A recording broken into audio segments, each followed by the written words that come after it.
कैसे कैसे सुतला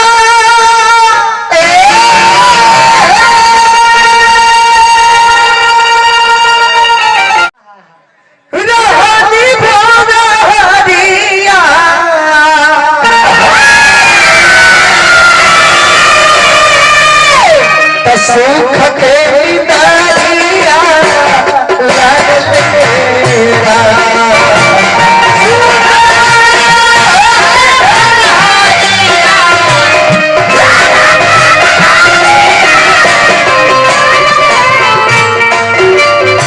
परमात्मा भैया जी आई मंच पर होगा आए भैया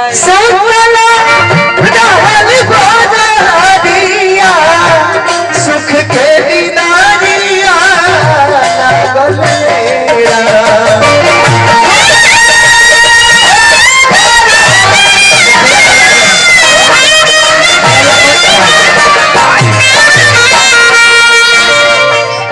डोली लेके आई ले प्रमोद मुखिया जी द्वारा फिर 500 रुपया का धनराशि प्रदान भइल। जय हो मुखिया। नमस्कार रही हमारा ओर से। पब्लिक से बड़ा पावर कुछ ना होला। नेता विधायक होखस या केहू गायक नायक होखस, मुखिया जी खातिर भी हमें वो गाना गाई। जरूर जरूर। टोली लेके आई ले कोहरिया, टोली लेके आई ले कोहरिया, बला मोहम्मद जरिया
गीत बजौले। ये धरती जब तक रहेगी और धरती पे जब तक हम रहेंगे और जब तक मेरे होठों पे गीत रहे तब तक तुम मुझे भूल नहीं पाओगे। तुम मुझे यूं भुला न पाओगे, तुम मुझे यूं जब कभी भी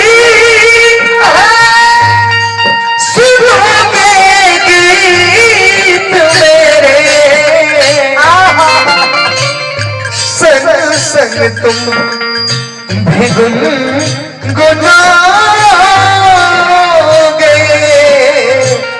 हाँ तुम मुझे यूं, तेरी आवाज में क्या दर्द है।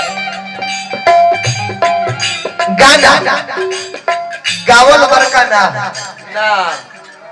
गायक की गायकी में क्वालिटी होके के ना जब कलाकार गायक गावे तो बुझाए कि आवाज ओकरा रस टपकता मध छुअता गरजे तो बुझाए कि बाघ डकरता आ जब तू गावो तरह परदेसी बाबू तो रूह हो जाता आ जब तू बोला तरह तो बुझाता कि कोनो मिठौका बोलत होखे बचपने के मर्दे खाचरा ऐसा फिर है पैसा मिलल हमारे बड़े भैया की ओर से हार्दिक अभिनंदन बंदा रहे पद प्रतिष्ठा में चार चांद लागत रहो गुरु भैया यहाँ रही राजा बन के राज करो